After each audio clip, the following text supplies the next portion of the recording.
오늘 그 아이들이 무슨 그 락커를 보는 것 같았어요. 그래가지고 우리 큰 아이가 무슨 한이 있나 어린 아이가 막 이러고 막 이러는데요. 하여튼 참 이렇게 우리가 기획하지 않았지만 성령님께서 함께 하셔서 온 세대가 함께 이렇게 하나님을 찬양할 수 있다는 것이 얼마나 큰 기쁨인지 모릅니다. 오늘 말씀을 들을 때도 찬양과 마찬가지로 우리가 예상하지 못했지만 기대하지 못했지만 성령 안에서 자유로움을 느끼며 하나님께서 여러분들에게 행하실 것들을 기대하는 마음으로 말씀을 들으셨으면 좋겠습니다.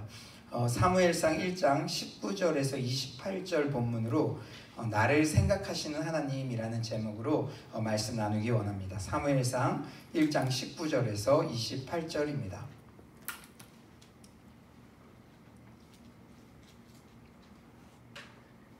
사무엘상 1장 19절에서 28절입니다. 네, 다 찾으신 줄 믿고 저와 여러분이 한 절씩 교독하겠습니다. 그들이 아침에 일찍 일어나 여호와 앞에 경배하고 돌아가 라마의 자기 집에 이르니라. 엘가나가 그의 아내 한나와 동침하매 여호와께서 그를 생각하신지라.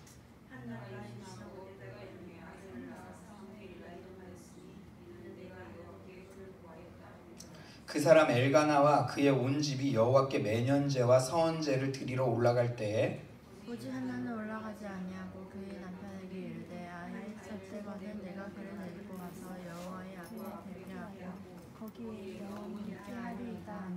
그의 남편 엘가나가 그에게 이르되 그대의 소견에 좋은 대로 하여 그를 젖대기까지 기다리라. 오직 여호와께서 그의 말씀대로 이루시기를 원하노라 하니라. 이에 그 여자가 그의 아들을 양육하며 그가 젖대기까지 기다리다가 저녁된 후에 그를 데리고 올라갈새 수소 3마리와 밀가루 한 해바와 포도 한 가죽 부대를 가지고 실로 여호와의 집에 나아갔는데 아이가 어리더라. 그들이 수소를 잡고 아이를 데리고 엘리에게 가서 한나가 이르되 내 주여 당신의 사심으로 맹세하나이다. 나는 여기서 내 주 당신 곁에 서서 여호와께 기도하던 여자라. 이 아이를 위하여 내가 기도하였더니 내가 구하여 기도한 바를 여호와께서 내게 허락하신지라. 그러므로 나도 그를 여호와께 드리되 그의 평생을 여호와께 드리나이다 하고 그가 거기서 여호와께 경배하니라. 아멘. 이 시간 좌우에 이렇게 인사하십시다. 잘 될 일만 남았습니다. 인사합시다. 잘 될 일만 남았습니다. 네, 여러분이 이미 잘 된 일의 증거인 줄 믿습니다. 네, 오늘 오전에는요 원코리아 연합 집회 준비 모임이 있었습니다. 할렐루야 교회 김승욱 담임 목사님을 중심으로 만나교회 등 7개의 대형 교회 담임 목사님들 이렇게 중심으로 통일을 위한 연합 집회를 인도에 오셨는데 이제 2019년에는 그 바톤을 청년 사역자들에게 넘기는 그런 시점에 서 있습니다.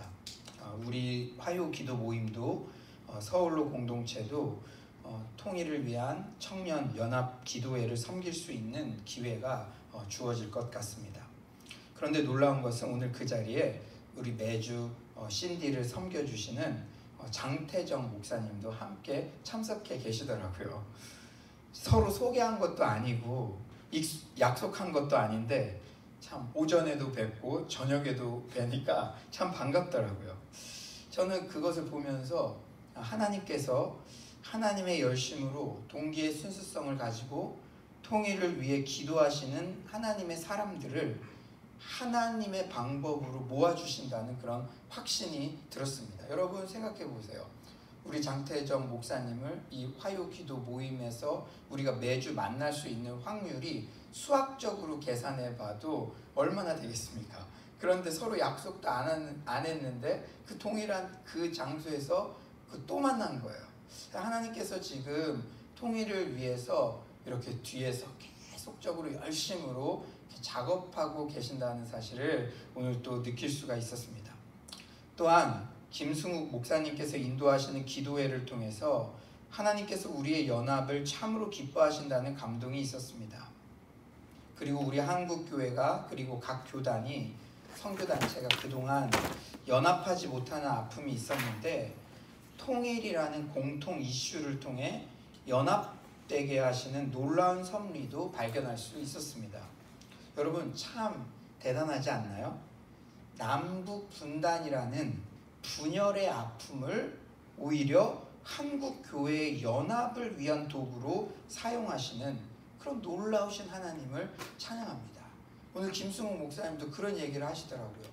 우리가 부끄러운 얘기이지만 교회들이 참 연합하기가 힘든데 남북 분단, 통일을 위한 이슈들, 주제들은 연합이 된다는 거예요. 오늘도 10개 이상의 그런 통일을 준비하는 단체들이 이렇게 연합해서 하모니를 이루는 것을 보면서 야, 하나님은 어떤 것도 합력하여 선을 이루고야 마시는 절대적으로 선하신 하나님이라는 사실을 다시 한번 깨닫게 되었습니다. 사랑하는 여러분, 여러분의 개인적인 인생에 있어서도 지금 어쩌면 해석할 수 없는 고난의 상황일지라도 하나님께서는 그 고난도 하나님의 손길로 빚으사 절대적으로 선하게 인도하신다는 사실을 신뢰하시고 나아가시는 여러분들 되시기를 간절히 축원합니다. 또한 지난주부터 금요철야 시간을 저녁 9시 반으로 이렇게 변경하면서 제가 금요철야 이렇게 처음 세팅될 때 우리 공동체 성도님들에게도 이렇게 이야기하는 것이 있죠. 우리가 이 기도의 저수지 같은 역할 감당했으면 좋겠다. 그래서 사실은 제가 저 열방교회 24시간 아이합 그 기도의 집을 이렇게 운영하는 그런 교회들도 이렇게 리서치를 해보기도 하고 하여튼 어떻게든 기도하는 그런 장소가 됐으면 좋겠다 이런 소망을 가지고 있었어요. 그리고 정말 자원하는 심령으로 뜨겁게 기도하시는 분들이 모이기를 소망했는데 우리 서울로 공동체가 서울 땅에 금요철야 기도의 불씨를 살릴 수 있는 허브 역할을 하기를 소망했는데요. 저희가 오산리 기도원 지난번에 갔었잖아요. 그런데 오산리 기도원 40일 게더링 워십 디렉팅을 했던 이주만 간사님으로부터 연락이 왔다고 합니다. 한 달에 한 번이라도 24시간 기도를 지역별로 이어가기를 원하는데 서울로 공동체가 강동구에서 그 역할을 감당하면 어떻겠냐는 그런 제안이었어요. 우리가 먼저 요청한 것도 아닌데 하나님께서 어떻게 인도하실지는 모르나 생각만 해도 들어주시고 연약한 우리를 충성되이 여기셔서 기도의 용사로 사용하시는 하나님을 찬양합니다. 하나님께서 우리가 24시간 기도를 하려면 24시간 쓸 수 있는 공간도 필요하겠고 그렇겠지만 하나님은요, 우리가 동기의 순수성을 가지고 하나님을 위해 착한 마음만 가지더라도 이단의 장소를 우리에게 주시는 그런 일을 이루셔서라도 그 역사들을 이루실 줄을 확신합니다. 저는요, 중국에서 별의별 일을 다 경험했어요. 우리 중국 민들레 공동체 어떤 교회가 있었는데요, 어떤 이단들이었대요. 나중에 알고 보니까. 근데 그 이단들이 우리 박무디아 선교사님께 성경 공부 가르쳐 달라고 했대요. 그러면서 먹으려고 그런 거죠. 그런데 성경 공부 받다가 도망쳤어요. 그 이단 예배당을 버리고 도망쳤어요. 그래가지고 지금 그 장소가 교회당으로 사용되고 있습니다. 여러분, 한국에서는요, 늘 이단에게 교회를 뺏겼다 이런 소식만 듣는데요, 지금도 하나님은 살아계시는 줄 믿습니다. 하나님의 진리가 선포되는 데는 이단이 뭡니까? 7단 8단도 7길로 도망치는 역사가 일어나는 줄 믿습니다. 사랑하는 여러분, 우리가 화요 기도 모임 시간을 통해서 계속해서 사무엘서를 살펴보고 있습니다. 우리는 지난 시간에 분인나인가 엘가나인가 라는 질문을 통해 아무리 거룩한 장소, 거룩한 행위를 드리더라도 분인나처럼 더욱 옹졸하게 악을 행할 수도 있다는 사실을 두렵고 떨림으로 살펴보았어요. 우리가 예배 장소에 오는 것, 예배를 드리는 것만으로 보장되는 게 아니라고 했어요. 그때도 마음관리, 생각관리에 승리해야 된다고 그렇게 도전하였습니다.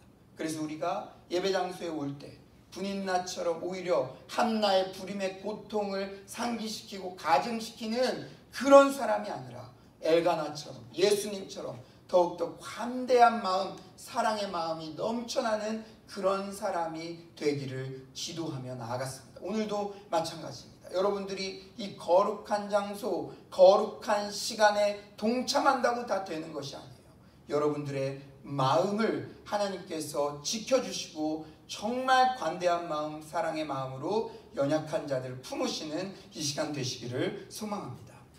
계속해서 사무엘상 1장 마지막 부분인 오늘 본문을 보면서 제가 깨달은 점을 3가지 정도 나누기를 원합니다. 첫 번째 깨달음은 하나님께서는 모든 만물의 근본이며 중심이라는 사실이에요. 우선 19절에 저의 눈에 띄는 단어가 있었습니다. 우리 19절 다 같이 한번 읽어볼까요? 19절입니다. 시작. 그들이 아침에 일찍 일어나 여호와를 경배하고 돌아가 라마의 자기 집에 이르니라. 엘가나가 그의 아내 한나와 동침하되 여호와께서 그를 생각하신지라.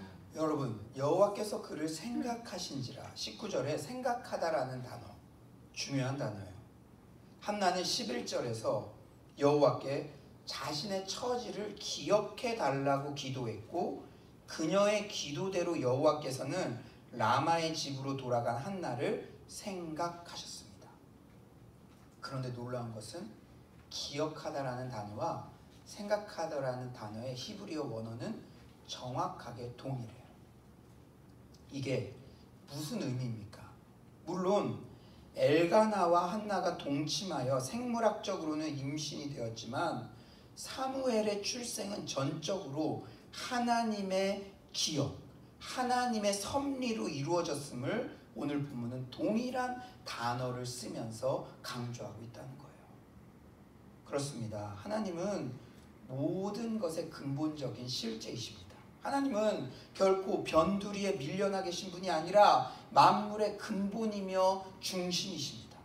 그러므로 우리 인생의 모든 생사화복이 하나님의 주권에 있음을 신뢰하는 사람에게는 무엇이 인생에서 가장 중요하겠습니까? 하나님을 예배하는 것이 인생에서 가장 중요한 것입니다. 왜냐?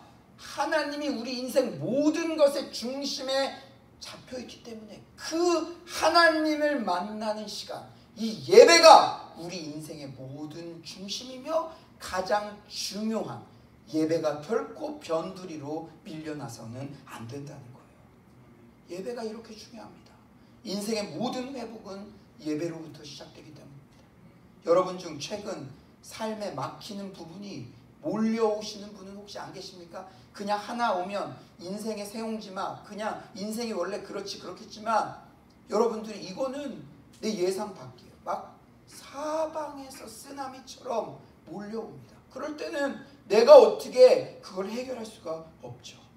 그럴 때는요, 스포츠 선수들이 슬럼프에 빠지면 기본기부터 돌아가서 다시 정비하듯 자신의 예배 생활을 돌아보며 혹 소홀히 했던 예배의 장소로 적극적으로 나가야 합니다. 그것만이 살 길이에요. 다른 것 없어요. 여러분, 문제가요, 저도 그런 경험했는데 사방에서 막 몰려오면요 정신없습니다. 좀 쉬면 낫겠지, 내가 건강이 이게 안 좋으니까 이런 거야, 그러면서 타협하면서 점점 누워있고, 새벽기도 드리던 분이 새벽 시간을 타협하고 화요모임, 금요철야, 주일예배 소홀히 하기 시작하면요, 그건요 회복이 시간이 오래 걸려요. 그럴 때일수록 막 침대가 나를 잡아 끄는 것 같아도 예배만이 살 길이다. 오히려 여러분들이 새벽기도 안 드리시던 분이 새벽기도의 자리에 나오고 우리가 그 예배에 집중할 때 거기로부터 새 힘을 얻으며 새롭게 회복되는 출발점이 된다는 사실입니다.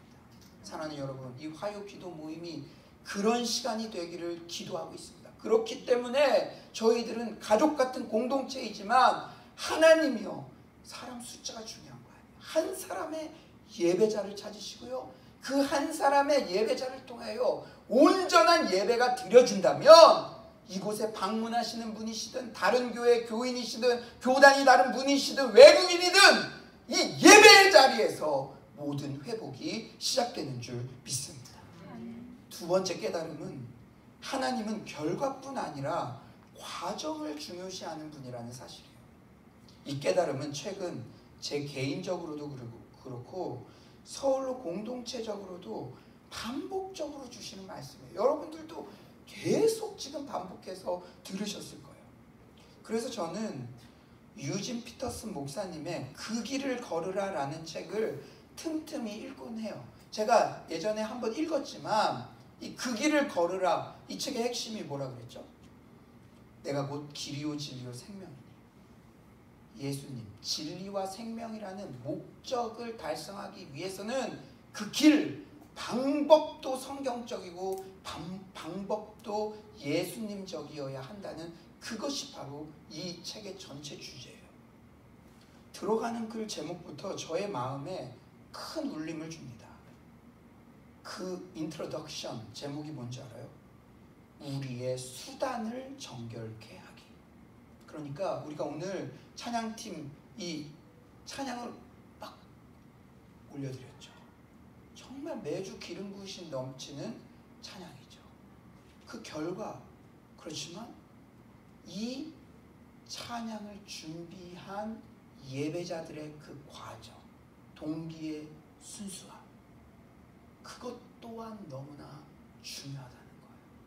결과적으로 무대 위에서 드러나지는 그것만이 아니라 어떤 마음으로 일주일을 보냈으며 어떤 마음으로 그 연주를 했으며 그 연주를 하는 내내도 오직 하나님께만 영광을 돌리는 그 마음이 유지되었는지, 사람들은 결과로, 사운드로 그것들을 받아들일 수 있지만 하나님께서는 그 과정을 중요하게 보신다는 것이죠.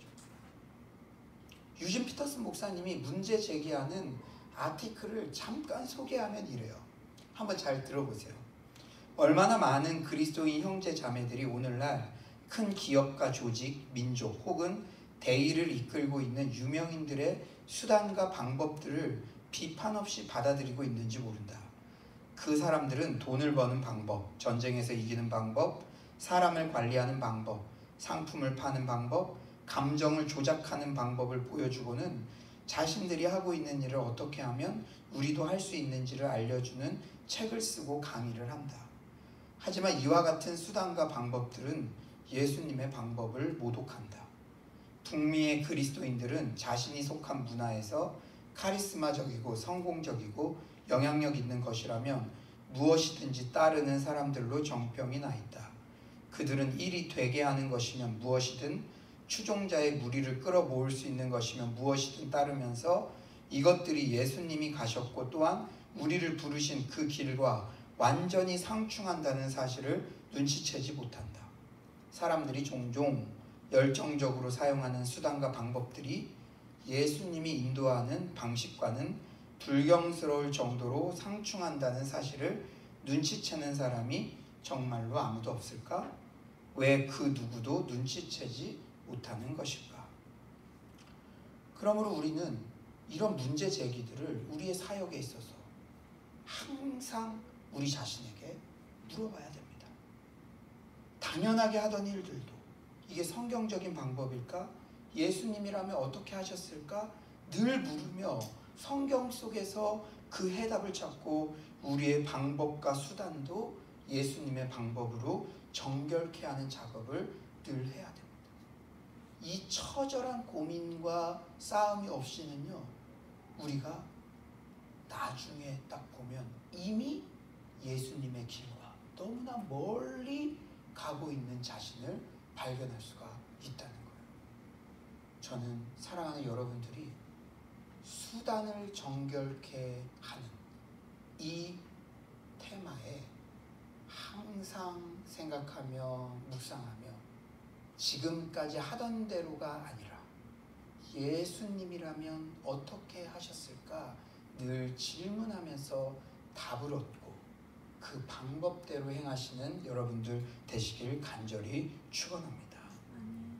오늘 본문을 통해서도 과정의 중요성을 우리는 발견할 수가 있어요. 오늘 본문의 핵심은 사무엘의 출생입니다. 하지만 특이한 것은 저자가 사무엘 탄생 이전의 정황은 19절이라는 상당한 절을 할애해서 장황하게 묘사하는 반면 사무엘의 실제 출생에 대해서는 20절 단 한 절로 요약한다는 점이에요. 물론 모든 역사를 주관하시는 하나님은 결국 결과를 주장하시는 분이십니다. 하지만 성경 저자는 본문 배정을 통해 하나님은 결과뿐 아니라 그 결과에 이르기까지 과정 또한 중요하게 여기신다는 사실을 강조하고 있습니다. 사무엘이라는 이름 자체에도 이런 교훈이 담겨져 있어요. 사무엘을 히브리어로 읽으면 구하다를 뜻하는 동사 샬과 발음이 비슷합니다. 한나는 아들의 이름을 지을 때 구하다라는 단어에 집중합니다. 20절이죠. 아들을 낳아 사무엘이라 이름하였으니 이는 내가 여호와께 그를 구하였다 함이더라. 여러분, 우리가 과정 또한 중요시해야 한다는 깨달음 속에는 두 가지 교훈이 있어요. 첫째는 앞서 언급했듯이 과정, 수단 또한 철저히 성경적이어야 한다는 것입니다. 둘째는 어떤 결과를 얻더라도 과정 속의 교훈을 절대로 잊지 말아야 한다는 거예요. 우리는 흔히 화장실 갈 때와 나올 때 마음이 다르다라는 표현을 자주 쓰죠. 정말 고통 가운데 찢어지게 가난할 때 하나님께 밤낮 구해서 기도 응답 받은 후에 등 따뜻해지니 하나님께 대한 태도가 변하는 사람들이 종종 있다는 거예요. 이런 사람들은 현재의 결과에만 집중하고 그 결과가 이루어진 과정의 교훈을 잊기 때문에 이런 어처구니 없는 행동을 하는 것이죠. 하지만 한나는 사무엘이라는 이름을 부를 때마다 뭘 생각했겠습니까? 그 과정, 사무엘을 얻게 된 과정, 자신이 눈물로 간구하면서 지냈던 세월을 기억했을 것입니다. 사무엘의 출생이라는 결과를 얻었다고 해서 결코 그 과정까지의 신앙적 교훈과 은혜를 잊지 않았을 것입니다. 사랑하는 성도님들, 우리가 현재 너무나도 당연하게 누리고 있는 신앙의 유익들을 한번 생각해 봅시다. 매주 자유롭게 예배에 출석하는 것, 현재의 건강을 유지하는 것, 서울로 공동체에서 지속적으로 봉사할 수 있는 것, 좋은 교회와 영적 지도자를 만난 것, 이 모든 것들을 누리기 위한 과정 가운데는 여러 가지 우여곡절과 고난 또한 있었을 것입니다. 하지만 하나님의 전적인 은혜로 이 자리까지 오게 된 줄 믿습니다. 현재 누리고 있는 기도 응답, 결과에 대한 감사를 잊지 맙시다. 결과뿐 아니라 과정 가운데의 신앙적 교훈을 항상 기억하시는 성도님들 되시기를 소망합니다. 세 번째 깨달음은 서원한 것을 그대로 시행하는 한나의 믿음을 본받기를 원합니다. 매사에 하나님을 중심으로 모셨던 한나의 삶은 한마디로 예배자의 삶이었어요. 사무엘상 1장 여러분들이요 이렇게 잘 살펴보면 한나가 예배드리는 모습은요 7번이나 언급돼요. 3절, 7절, 9절, 15절, 19절, 21절, 24절. 그러니까 이것이야말로 한나의 생활이 얼마나 예배 중심적이었는지를 보여줍니다. 그런데 오늘 본문에 이런 한나의 예배 중심적 삶과는 상반되어 보이는 구절이 등장을 해요. 21에서 22절 우리 한번 다 같이 한번 읽어볼까요? 21에서 22절입니다. 시작. 그 사람 엘가나와 그의 온 집이 여호와께 맹약제와 서원제를 드리러 올라갈 때 오직 하나는 올라가지 아니하고 그의 남편에게 이르되 아이를 젖대거든 내가 그를 데리고 가서 여호와 앞에 뵙게 하고 거기에 영원하게 하리이다. 여러분 7번이나 이렇게 예배 중심적으로 살던 한나가 다른 가족들은 다 예배 드리러 가는데 한나만 안 갔다 그랬어요. 그 이유가 무엇입니까? 사무엘을 영원히 하나님께 드리기 위함입니다. 사무엘이 젖을 뗄 때까지 기다린 것이죠. 마치 젖만 떼라, 내가 사무엘 여호와께 드리고 그 후부터 정말 예배 원 없이 드리리라, 젖떼기만을 사무엘을 드리는 날만 기다리는 것처럼 그렇게 한나가 묘사되고 있어요. 여러분, 중동에서는요, 아기들이 여러 해 동안 엄마 젖을 먹습니다. 여러분, 우리 한국에서는 모유 수유하시는 분들 대략 한 몇 년 동안 먹여요? 네? 1년? 예, 그래요. 그런데요, 중동에서는요, 이 마카비서에 젖 먹는 기간까지 이렇게 적혀 있는데요, 3년이래요. 무려 3년. 그런데요, 그러면은 이제 한나도 한 3년 정도 지금 기다렸다는 건데, 여러분, 이걸 볼 때 한편으로는 한나가 참 독종인 것 같아요. 여러분, 젖 먹는 애 그때만큼 예쁠 때가 어디 있습니까? 이렇게 모성애가 그때만큼 막 일어나는 때가 없다 그러더라고요. 혹 이렇게 막 깨물어도 그게 너무 아픈데도, 막 제가 여름에 태어났잖아요. 그래서 막 젖을 막 빠는데 저희 어머니 말씀으로는 제 입가에 막 이렇게 땀띠가 막 났대요. 그런데도 막 그걸 먹겠다고 막 참새 새끼들이 막 이렇게 하듯이 막 그게 너무 예쁘다고 그렇게 얘기하시더라고요. 그런데요, 여러분, 한나가 하나님께 서원한 것을 지키기 위해서 모성애를 뛰어넘는 결단을 한 것이죠. 여러분, 성경상의 인물을 볼 때요, 이 사람은 우리와 다른 사람이야 그렇게 생각하지 마세요. 여러분 옆에 앉아있는 그분, 여러분의 어머니, 내 언니, 동생, 바로 한나예요. 한나. 3년 동안이나 그렇게 젖먹이고 예쁜 아이를 이제 딱 떼어가지고 성전에 드리기가 어렵겠어요? 어렵겠어요? 어렵죠, 어렵죠. 그런데 이 한나는 하나님께 서원한 것을 지키기 위해 모성애를 뛰어넘는 결단을 해요. 3살 정도의 아이와 완전히 떨어진다는 것, 모성애를 가진 엄마로서는 쉽지 않은 결정입니다. 하지만 한나는 어땠다고요? 하나님과의 약속을 철저히 지켰습니다. 제가 한나를 보면서 정말 대단하다고 느낀 건요, 물론 애 없는 고통이 있으니까 하나님 앞에 간절하게 기도할 수는 있죠. 우리네 부모님들 중에도 그런 분들 발견할 수가 있죠. 그런데 우리가 간절하게 기도해서 병이 나왔어요.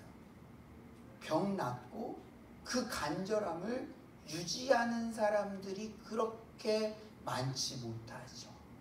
히스기야 왕처럼. 그러나 한나는요, 사무엘이라는 결과를 얻었어도 이름까지 붙여가지고 내가 이 아들을 어떻게 얻은 것인지, 하나님께서 오직 은혜로 주셨다는 것을 잊지 않고 계속적으로 그 마음을 유지하고요, 아마 3년 동안도 계속 되뇌었을 거예요. 엄마가 하루는 너무 예뻐서, 야, 이제 얘 다음 달이면 바쳐야 되는데 안 드리고 싶다, 그런 마음이 들기도 했겠죠. 그러나 그때도 사무엘 불렀을 것입니다. 간구해서 나를 생각하여 기억하여 나에게 주신 분, 오직 하나님의 은혜, 이런 것들을 기억했어요. 한나는요, 처음과 끝이 동일했어요. 기도 응답을 받기 전과 받은 후에도 그는 끝까지 항상 그 마음을 유지했다는 것이 위대한 점이죠. 사랑하는 여러분, 우리 또한 하나님과의 약속은 어떤 상황에서도 신실하게 지켜나가는 믿음이 부어지기를 원합니다. 예전에는요, 우리 부모님들 세대에는요, 진짜 이런 게 강했죠. 그래서 신대원에도요, 우리 어머니가 서원해서 내가 어쩔 수 없이 왔다는 분들이요, 꼭 한 반에 1명 정도 있었어요.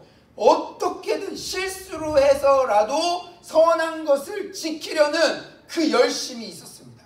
그것이 성경적이냐 성경적이지 않느냐 그 차원을 넘어서 오히려 예전에는 그것을 너무 문자 그대로 율법적으로 지키려는 것이 어쩌면은 문제였을지 모르지만 지금은 하나님과의 약속도 너무 헌신짝처럼 내버리는 것, 그게 오히려 더 큰 문제가 아닌가. 오히려 하나님께 약속했으면 내가 실수로 한 것이라도 지키겠다. 그러한 신실함, 그러한 것들, 그러한 태도, 책임지는 자세들이 오늘날 회복돼야 될 줄 믿습니다. 제가 지난주에요, 참 저를 생각하게 하는 그런 말씀이었어요.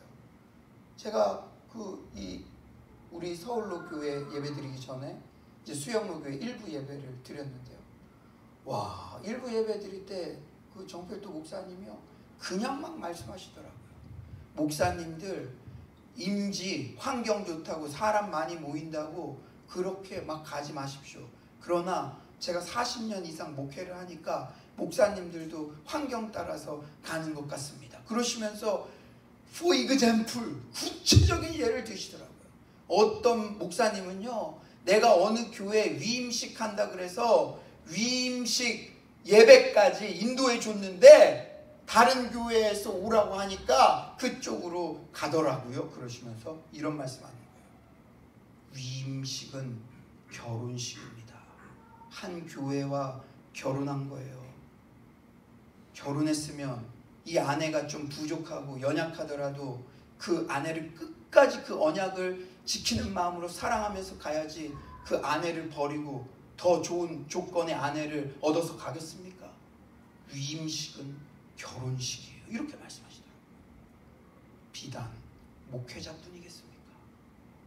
사랑하는 여러분, 여러분들이 하나님 앞에서 한 약속들, 여러분들이 주님 앞에 그때 그 마음을 드릴 때는 정직했잖아요. 여러분, 저는요 베드로를 그렇게 나쁘게 안 봅니다. 주님, 다른 사람 다 부인하더라도 저는 배반하지 않겠습니다. 부인하지 않겠습니다. 그때만큼은 진실이었어요. 베드로에게는요. 그때만큼은 진실이었죠. 우리가 하나님 앞에서 드렸던 결단들, 헌신들, 그 시간에는 다 진실이었잖아요. 저는 오늘 이 밤에 하나님과의 약속이 다시 기억나는 밤 되시기를 간절히 축원합니다. 그리고 그 약속을 지키지 못하는 상황이라면 하나님은 또 그 상황도 아세요. 하나님은 억지로 우리를 끌고 가시는 분이 아니에요. 그러나 하나님과 확실히 매듭을 지으셔야죠. 과거는 그냥 뭉퉁그린 채 그냥 이렇게 하고 은근슬쩍 넘어가시렵니까? 다음에도 또 하나님 앞에 다짐하고 헌신하고 또 그러면은 그냥 시대가 이러니까 그렇게 넘어가시겠습니까? 오늘 한나는 우리에게 그렇게 말하고 있지 않습니다. 사랑하는 여러분, 하나님 앞에 신실하며 하나님의 교회와 또 하나님의 성도님들과 이 공동체 안에서 했던 그 헌신의 약속들을 귀하게 여기고 실행하는 여러분 되시길 간절히 축원합니다. 이제 말씀을 정리하겠습니다. 사무엘상을 묵상하면서 제가 어떻게 이렇게 짧은 본문에도 큰 교훈들이 있는지 참으로 놀라워요. 참 말씀 준비하면서 제가 가장 큰 수혜를 입는 것 같아요. 예전에는 미처 발견하지 못한 그런 깨달음들을 아마 지금 우리 공동체 또 제 개인에게 가장 적합한 말씀들을 저에게 부어주시는 것이겠죠.